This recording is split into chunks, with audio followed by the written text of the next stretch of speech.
ஸ்டார்டிங்ல ஒரு அசாசினா இருக்கணும்னா அவங்களுக்கு பயங்கரமான சென்சஸ் இருக்கணும். காத்து அசந்தா கூட அவங்க காதுல கேட்கணும். அந்த அளவுக்கு பயங்கரமான சென்சஸ் இருக்குன்னு சொல்லி இங்க நம்ம ஹீரோ வந்தப்ப நீங்க நல்ல வேலை பண்ணேன்னு சொல்லி இங்க இருக்கக்கூடிய அவனோட மாஸ்டர் அவனை பாராட்டி இருந்திருப்பாரு. இவரோட பேரு டெப்ரத் அப்படின்றது, ஃபுல் பேரு டெப்ரத் ராபர்ட் அப்படின்றது. இந்த மாஸ்டர் நம்ம ஹீரோவை இன்னைக்கான வேலையை நீ சிறப்பா செஞ்சுன்னு சொல்ல நம்ம ஹீரோ சொல்லிட்ட இப்படி நல்லா பேசிக்கிட்டு இருக்க இந்த ஒரு மாஸ்டர் தான் இன்னைக்கு ராத்திரி என்னை கொல்ல போறாரு சொல்ல நம்ம ஹீரோட்ட அங்க இருக்க வரும். இன்னைக்கு நீ நல்லாவே பெர்ஃபார்ம் பண்ண, நீ அப்புறம் ஏதாச்சும் கேட்கணும்னு ஆசைப்படுறியா, உனக்கு எதுவும் சொல்ல விருப்பம் இருக்கு, அப்புறம் நீ என்ன நினைக்கிற ஷேடோஸ் எல்லாத்துக்குமே ஃப்ரீடம் வேணுமான்னு சொல்லி நம்ம ஹீரோட்ட இப்படி ஒரு கேள்வி அவர் கேட்டிருப்பாரு. நம்ம ஹீரோ ஷேடோஸ் யாருக்குமே ஃப்ரீடம் இருக்கவே கூடாது, அவங்க எல்லாருமே மாஸ்டரோட ஆர்டரை கேட்டு எந்த ஒரு எமோஷனும் இல்லாம மாஸ்டர்ஸோட கேட்டு மட்டும் தான் நடக்கிறது இல்ல. அப்படியா, இதெல்லாம் உனக்கு தெரிஞ்சிருக்கு, ஆனா எதுக்குடா அப்படி பண்ண, எதுக்கு நீ அப்புறம் இஷ்டத்துக்கு செயல்பட்டு இருக்கிறது இல்ல, எப்படி உனக்கு தெரிஞ்சிச்சுன்னு சொல்லி நம்ம ஹீரோ சாக்காயிருப்பேன். நீ எப்படா பிரெயின் வாஷ் பண்ணதுல இருந்து ரிலீஸ் ஆனேன்னு சொல்ல நம்ம ஹீரோ அவதான் கண்டுபிடிச்சிட்டான்னு சொல்ல. இப்பதான் நமக்கு என்னாச்சுன்னு கேட்டாங்க. ஆக்சுவலா இங்க இருக்கக்கூடிய ஆட்கள் எல்லாமே அசாசின்னு சொல்லல, இவங்க எல்லாத்துக்குமே பேர் இருக்கு ஷேடோஸ் அப்படின்றது. இது இந்த ராபர்ட் ஃபேமிலி கீழே இருக்கக்கூடிய ஆட்கள் தான். இவங்க எல்லாருமே ஒரு ஆர்கனைசேஷன் மாதிரி இந்த ஷேடோஸை கிரியேட் பண்ணி வச்சிருப்பாங்க. இவங்க எல்லாத்தையும் சின்ன வயசுல குழந்தைகளை பிடிச்சிட்டு அவங்களுக்கான ட்ரைனிங் எல்லாத்தையும் கொடுத்து இவங்க ஒரு அசாசன் மாதிரி அவங்க கிரியேட் பண்ணிருப்பாங்க. ஒரு பயங்கரமான அசாசன் தான் இவங்க கிரியேட் பண்ணுவாங்க. இவங்க குடும்பத்துக்கு தேவையான எல்லா வேலைகளுமே இவங்க நியாயமாக்கி செஞ்சுக்கிட்டு இருப்பாங்க. ஒரு ராயல் டாக்கா தான் இவங்களும் செயல்பட்டு இருப்பாங்க. ஆனா நம்ம ஹீரோ மட்டும் எப்படியும் இந்த ஒரு பிரெயின் வாஷ்ல இருந்து தப்பிச்சுட்டு இருப்பேன். இவனுக்கே தெரியல எப்படி உள்ளது தப்பிச்சுன்னு சொல்லி. அதுக்கப்புறம் தான் நம்ம ஹீரோக்கு எல்லாமே புரிய வந்திருக்கும். நம்ம ஹீரோ எப்படி நீங்க இதை கண்டுபிடிச்சீங்க, உங்களுக்கு எப்படி தெரியுது இல்ல, உங்களை மாதிரி ஆட்கள் இருக்கிறாமே ரெண்டே காலர் தான். ஒரு காலர் பிரெயின் வாஷ், இன்னொரு காலர் இதுதான் சொல்லி நம்ம ஹீரோ பிரெயின் வாஷ்ல இருந்து வந்திருப்பாரு. அதனால அது உடம்புல இவர் ஏதோ பண்ணிருப்பாரு, ஒரு ஸ்பெல் போட்ட மாதிரி இருக்கும். அடுத்த செகண்ட் நம்ம ஹீரோ வாயில இருந்து ரத்தமா வந்திருக்கும். அவனை சுத்தி ஒரு வித்தியாசமா ஆறான் இருக்கும். என்னன்னு சொல்லி நம்ம ஹீரோக்கு ஒண்ணு புரிஞ்சிருக்காது. இதுதான் ரேஜ் வார்ம்னு சொல்லல, நம்ம ஹீரோ ஹார்ட்ல இவர் வந்து ஒரு 2 ரேட் ஃபார்மா வச்சிருந்திருப்பாரு. இதெல்லாம் இவங்க சாப்பாடுல கலந்து கொடுத்துட்டு இருப்பாங்க. நீங்க தான் எங்களை பிரெயின் வாஷ் பண்ணீங்கல்ல, அப்புறம் எதுக்காக இந்த மாதிரி எல்லாம் பண்ணீங்கன்னு தெரியல. ஒருவேளை ஒன்னேமாக்கி ஒரு சில எக்ஸப்ஷன் இந்த மாதிரி பண்ணல, அவங்கள சாடிக்கிறதுக்கு நான் இதான் யூஸ் பண்றேன். இந்த ரேட் இவனோட ஹார்ட் அப்படியே பாதியா முனிஞ்சிடும். இது பிரெயின் வாஷை விட உனக்கு பல மடங்கு வழியை தரும். நான் சொன்னதை கேட்டுக்கிட்டு தான் உனக்கே இந்த மாதிரி நடக்கும்னு சொல்ல நம்ம ஹீரோ இவ்வளவு நாள் ரொம்ப நல்ல அசாசனா பேர் எடுத்துருப்பேன். எல்லாத்துக்குமே ஒரு மாஸ்க் இருக்குப்பா. அந்த மாஸ்கை வேர் பண்ணிக்கிட்டு அவங்களும் இந்த வெளி உலகத்துல நடமாடிட்டு இருப்பாங்க. ஒவ்வொருத்தையும் ஒவ்வொரு முகம் காட்டும். ஆனா என்னோட முகத்தை உன்னால கணிக்கவே முடியாது. இவ்வளவு நான் நல்லவே ரொம்ப பாசமான கைண்டானவே நல்ல மாஸ்டர் தான் நினைச்சிருப்பேன் அன்டில் அந்த பிரெயின் வாஷ் ஒன்ட்டு இருந்து போற வரைக்கும் அப்படின்னு சொல்லி இவரும் நம்ம ஹீரோவை அப்படியே சாடுத்து பாரு. நம்ம ஹீரோ சின்ன வயசுல அந்த எல்லாத்தையும் யோசிப்பாங்க. இவனை கடத்திட்டு இருப்பாங்க. கடத்தி இவனை நாயமாக்க இந்த ராபர்ட் ஃபேமிலி கீழே ஒரு அசாசனை வளர்த்துன்னு இருப்பாங்க.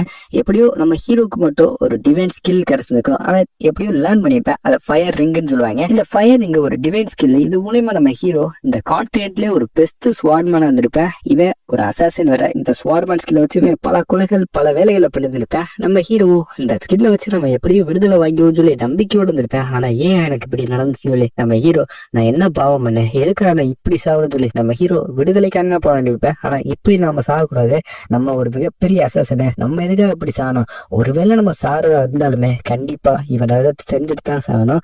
நம்ம இவனை கொல்ல முடியாது, அந்த அளவுக்கு நம்ம ஸ்ட்ரென்த் இல்லை. ஆனா கேவலமான ஒரு சாவு, அதை கண்டிப்பா நம்ம சாவுக்கான்னு சொல்லி நம்ம ஹீரோ இவனை அப்படியே அடிக்கிறதுக்கான்னு இருப்பேன். ஒரு சின்ன காயம் இல்ல அவனோட ஒரு கை அதையாச்சும் இருக்குன்னு சொல்ல நம்ம ஹீரோ அடுத்த செகண்ட் அவன் அட்டாக் பண்ண வந்தால அப்ப அவனோட தலை 2 துண்டை வெட்டப்பட்டு இருக்கும். இவன் இங்க இருக்க ஹீரோ சாடிச்சு நிற்பேன். இதை நான் எதிர்பார்க்கல. நான் வளர்க்குற நாயை என்னைய கெடுத்திருக்குன்னு சொல்லி நம்ம ஹீரோ சொன்ன மாதிரி இவனோட கையில ஒரு அட்டாக் பண்ணிப்பேன். இது வரைக்கும் என்னை யாருமே டச் பண்ண இல்லை. இந்த அளவுக்கு ஒரு காயம் நான் வளர்த்த நாயே பண்ணியிருக்கேன்.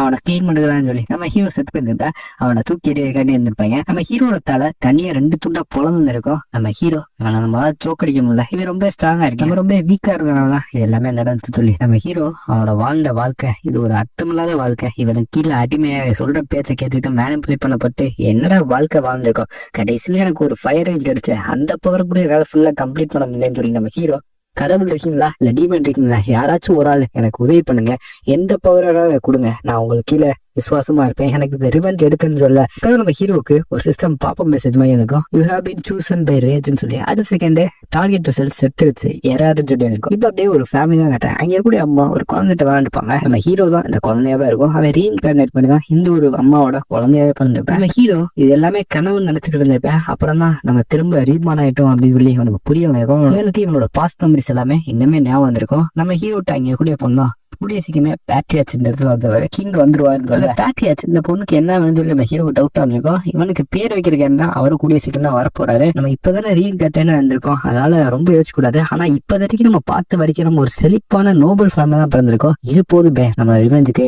நம்ம கண்டிப்பா அவளை ரிவெஞ்ச் எடுக்கலாம். நம்மளை கொண்டவளை நம்ம துடிக்க கொள்ளணும்னு சொல்லி நம்ம ஹீரோ கொஞ்சம் பொறுமையா இருக்கும். அதுக்கப்புறம் நம்ம வேலையை ஆரம்பிச்சு வரல. இப்பதான் நம்ம எந்த பொசிஷன்ல இருக்கோம், நம்ம எந்த ஃபேமிலி எந்த டைப் எதுவுமே நமக்கு தெரியல, இந்த ஃபேமிலியோட பேர் கூட நமக்கு தெரியல. தெரிஞ்ச நல்லா இருக்குமே தெரியல. நம்ம ஹீரோ பாஸ்ட் லைஃப்ல அவளுக்கு கிடைச்ச அந்த ஃபயரிங் அதை ஃபுல்லா கம்ப்ளீட் பண்ணிக்க மாட்டேன், அதுக்குள்ளாடி தான் இறந்து போயிருந்திருப்பேன். நம்ம இந்த லைஃப்ல அந்த ராபர்ட்டை கொல்லக்கூடாது, நம்ம ரிவெஞ்சை கண்டிப்பா எடுக்கணும். அதுக்கு நம்மளோட எமோஷனை கொஞ்சம் கண்ட்ரோல் பண்ணும். ஏன்னா லூசுத்தனமா ஏதாச்சும் பண்ணி நம்ம இந்த ஒரு வாழ்க்கையை முடிச்சிடக்கூடாதுன்னு தெரியல. இப்பதான் ஒரு மெய்டு வந்து கிங் வரப்போறாரு சொல்ல அப்பா வந்துட்டாங்களான்னு சொல்லி இந்த பொண்ணு சொல்லியிருப்பா. அப்பாவா, சரி அப்ப எனக்கு கிராண்ட் ஃபாதர் சொல்லி நம்ம ஹீரோ பாதிக்கல, அதுக்குள்ளாட்டி வந்துட்டாரான்னு சொல்லி பாக்கல. அவர் ஆல்ரெடி என்டரே ஆயிட்டான்னு சொல்ல இப்பதான் பிரம்மாண்டமான என்ட்ரியோட அந்த கிங்கு வந்துருப்பாரு. கிங்கை பார்த்த நம்ம ஹீரோ இந்த ஆளோட முடி அதுக்கப்புறம் ட்ரெஸ் காஸ்டியூம் எல்லாத்தையும் வச்சு பாக்கல அப்படின்னு சொல்லி நம்ம ஹீரோக்கு இந்த ஆளை தெரிஞ்சுக்கும் போது இதுதான் உன் குழந்தையான்னு சொல்லி நம்ம ஹீரோ பார்த்துருக்கேன். அதே சமயம் நம்ம ஹீரோ இவரை பார்த்துருப்பேன். பார்த்தா இந்த ஆள் தான் நார்த்தல் கிங்கோட கிளென் ஜெய்கார்ட் வந்திருப்பாரு. இவங்க ஒன் ஆஃப் த பவர்ஃபுல்லான ஃபேமிலியா இருந்திருப்பாங்க. இந்த ஆளு நார்த் கிங்கா இருந்திருப்பாரு. நம்ம ஒரு மோஸ்ட் பவர்ஃபுல் ஃபேமிலி தான் பிறந்திருக்கோம்னு சொல்லி நம்ம ஹீரோ சந்தோஷப்பட்டிருப்பேன். இப்படி ஒரு விதி என் வாழ்க்கையில நடக்கும்னு நான் நினைச்சு கூட பார்க்கல. இதுக்கு முன்னாடி சாதாரண ஒரு ஆடியால இருந்து இப்ப இப்படிப்பட்ட ஃபேமிலியில பிறந்திருக்கேன்னு சொல்லிட்டு இருக்கல. இவனுக்கு பேர் வைக்கிறக்காரு தானே அந்த ஆளு வந்திருப்பாரு. அவரும் லயான் அப்படின்னு பேர் வச்சிருப்பாரு. நம்ம ஹீரோக்கு பாஸ்ட் லைஃப்லயே இந்த ஒரு பேர் தான் இருக்கும். அது ஆல்ரெடி பாஸ்ட் லைஃப்ல ஒரு அசாசின் எல்லாமே ஷேடோ மாதிரி நிழல்கள் வந்து அசால்ட்டா போட்டு தட்டு போயிட்டே இருப்பாங்க. அதனால நம்ம ஹீரோக்கு லயான் அப்படின்ற மாதிரி ஒரு பேர் அப்பயே இருந்துச்சு. அதே பேர் தான் நம்ம ஹீரோக்கும் இப்பயே இருந்திருக்கும். இந்த லயான்றது ஷேடோஸ் மட்டும் மீனிங் இல்ல, இதுக்கு வேற ஒரு அர்த்தமும் இருக்குன்னு சொல்லி இங்க இருக்க ஒரு பேர் வச்சுட்டு கிளம்பிருப்பாரு நம்ம ஹீரோ. போன வாட்டி இந்த அதே பேரை நமக்கு நைட் நேரம் இவனுக்கு தனியா ஒரு ரூம்லாம் கொடுத்துருப்பாங்க. இது வரைக்கும் இவனுக்கு ரூம்லாம் கொடுத்துருக்க மாட்டாங்க. அப்பாடா இவ்வளவு நாள் கஷ்டப்பட்டு அந்த பொண்ணு கூட இருக்கு, இப்ப நமக்கு தனியா ரூம் கிடைச்சிருச்சுன்னு சொல்லி நம்ம ஹீரோ அவரோட அந்த ஃபயர் ரிங் வேல்யூபிள் டெக்னிக்ல அது இந்த வாட்டி பிராக்டிஸ் பண்ணுவோம்னு சொல்லி. அதே சமயம் இந்த ஒரு கான்டினென்ட்டை பொறுத்த வரைக்கும் இங்க நார்மலான ட்ரைனிங் மெத்தடு பிரீத்திங் தான். பிரீத் பண்றதா என்னோட ட்ரைனிங் மெத்தடாவே இருந்திருக்கும். இது மூலயமா அவங்க சுத்தி இருக்க மானப்பவர் எல்லாத்தையும் கேதர் பண்ணி அதை இவங்களோட எனர்ஜி கோல்ல சேர்த்து வைப்பாங்க.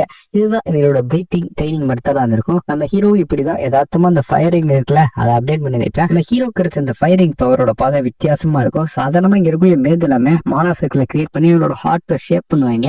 இது இவங்களோட ஸ்டாமினா, பிசிக், மென்டல் பவர் எல்லாத்தையும் இம்ப்ரூவ் பண்ணும். இதுதான் ஒரு மார்ஷியல் ஆர்டிஸ்ட் அவருக்கு சிறந்த பாதையா இங்கே கருதப்பட்டிருக்கோம். ஆனா நம்ம ஹீரோட டெக்னிக் கம்ப்ளீட்டா வித்தியாசமா டிஃபர் ஆகும். நம்ம ஹீரோக்கு ஒரு அட்வான்டேஜ் இருக்கு. இது இருக்கக்கூடிய இந்த ராபர்ட்டும் சரி பெரிய ஆட்களும் சரி அவங்கெல்லாம் அந்த அட்வான்டேஜ் இருக்காது. நம்ம ஹீரோவால இந்த ஃபயரிங் பவர் மூலமா நிறைய அட்வான்டேஜ்ல யூஸ் பண்ண முடியும். நம்ம ஹீரோ அந்த அட்வான்டேஜ் யூஸ் பண்றதுக்கு நம்மளோட ஃபயரிங்க நிறைய குரூப் பண்ணணும்.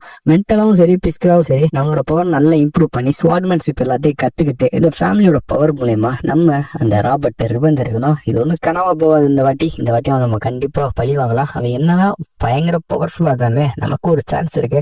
கண்டிப்பா அவனை துடிக்க கையால கொள்வேன்னு சொல்லி நம்ம ஹீரோ அவனோட ஃபயரிங் அந்த எபிலிட்டி இருக்குல்ல அதை செக் பண்ணி பார்க்கமே ட்ரை பண்ணா அவன் உடம்ப சுத்தி ஏதோ ஒரு கோல்டு எனர்ஜி இருக்கும். அதுதான் அவனோட மான பவரை பிளாக் பண்ணிக்கிட்டு இருக்கும். இவன் உடம்புக்குள்ள அந்த கோல்டு எனர்ஜி தான் இவனோட ஃபயர் பவரை யூஸ் பண்ண விடாம தடுத்துக்கிட்டு இருக்கும். நம்ம ஹீரோ என்னடா அது என்னால என்ன பண்ணாலுமே அந்த ஃபயரிங் பவரை யூஸ் பண்ண முடியல, இந்த இடத்துல இருக்கக்கூடிய கோல்டு அதை பிளாக் பண்ணிக்கிட்டு இருக்கு. ஒருவேளை நான் அதை ரெண்டத்தையும் ஃபியூஸ் பண்ணா கரெக்டா இருக்குமான்னு சொல்லி நம்ம ஹீரோ அதையுமே ட்ரை பண்ணி பார்த்துப்பேன். ரொம்ப நேரம் ட்ரை பண்ணி பார்த்தல அப்படியே மயக்கம் போட்டுருப்பேன், தூங்கி இருந்திருப்பேன். இப்போ அந்த இடத்துல கூடிய அந்த தாத்தா இருக்காருல அவரும் இருப்பாரு.